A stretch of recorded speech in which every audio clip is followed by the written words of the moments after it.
Clovis on Parental Responsibilities by Saki. Marian Eggleby sat talking to Clovis on the only subject that she ever willingly talked about, her offspring and their varied perfections and accomplishments. Clovis was not in what could be called a receptive mood. The younger generation of Eggleby, depicted in the glowing, improbable colours of parent impressionism, aroused in him no enthusiasm. Mrs. Eggleby, on the other hand, was furnished with enthusiasm enough for two. "You would like Eric," she said, argumentatively rather than hopefully. Clovis had intimated very unmistakably that he was unlikely to care extravagantly for either Amy or Willie. "Yes, I feel sure you would like Eric. Everyone takes to him at once. You know, he always reminds me of that famous picture of the youthful David. I forget who it's by, but it's very well known." "That would be sufficient to set me against him, if I saw much of him," said Clovis. "Just imagine at auction bridge, for instance, when one was trying to concentrate one's mind on what one's partner's original declaration had been, and to remember what suits one's opponents had originally discarded. What it would be like to have someone persistently reminding one of a picture of the youthful David. It would be simply maddening. If Eric did that, I should detest him." "Eric doesn't play bridge," said Mrs. Eggleby with dignity. "Doesn't he?" asked Clovis. "Why not?" "None of my children have been brought up to play card games," said Mrs. Eggleby. "Drafts and halma, and those sorts of games I encourage. Eric is considered quite a wonderful draughts player." "You are strewing dreadful risks in the path of your family," said Clovis. "A friend of mine, who is a prison chaplain, told me that among the worst criminal cases that have come under his notice, men condemned to death or to long periods of penal servitude, there was not a single bridge player. On the other hand, he knew at least 2 expert draughts players among them." "I really don't see what my boys have got to do with the criminal classes," said Mrs. Eggleby resentfully. "They have been most carefully brought up, I can assure you that." "That shows that you were nervous as to how they would turn out," said Clovis. "Now, my mother never bothered about bringing me up.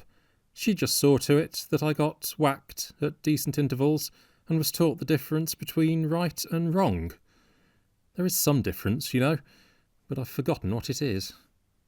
"Forgotten the difference between right and wrong?" exclaimed Mrs. Eggleby. "Well, you see, I took up natural history and a whole lot of other subjects at the same time, and one can't remember everything, can one? I used to know the difference between the Sardinian dormouse and the other kind, and whether the wry-neck arrives at our shores earlier than the cuckoo, or the other way round, and how long the walrus takes in growing to maturity. I dare say you knew all those sorts of things once, but I bet you've forgotten them." "Those things are not important," said Mrs. Eggleby, "but the fact that we've both forgotten them proves that they are important," said Clovis. "You must have noticed that it's always the important things that one forgets, while the trivial, unnecessary facts of life stick in one's memory. There's my cousin, Editha Clubberley, for instance. I can never forget that her birthday is on the 12th of October. It's a matter of utter indifference to me on what date her birthday falls, or whether she was born at all. Either fact seems to me absolutely trivial or unnecessary. I've heaps of other cousins to go on with. On the other hand, when I'm staying with Hildegard Shrubley, I can never remember the important circumstance, whether her first husband got his unenviable reputation on the turf or the stock exchange, and that uncertainty rules sport and finance out of the conversation at once. One can never mention travel, either, because her second husband had to live permanently abroad." "Mrs. Shrubley and I move in very different circles," said Mrs. Eggleby stiffly. "No one who knows Hildegard could possibly accuse her of moving in a circle," said Clovis.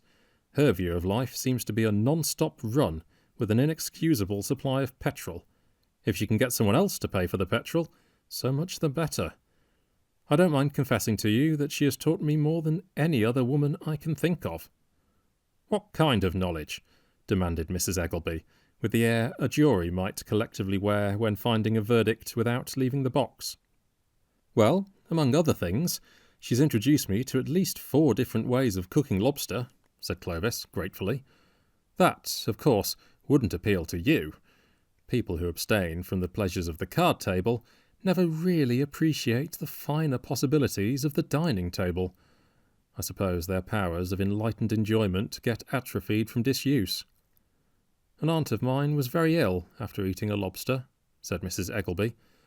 "I dare say, if we knew more of her history, we should find out that she'd often been ill before eating the lobster.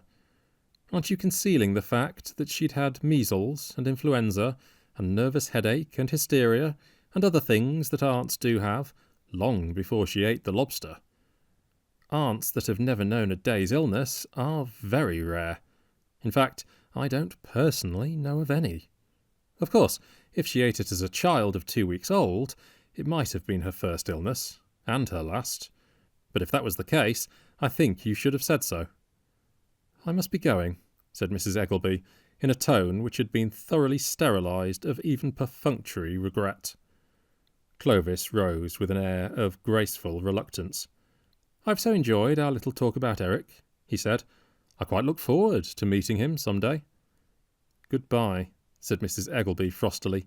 The supplementary remark, which she made at the back of her throat, was, "I'll take care that you never shall."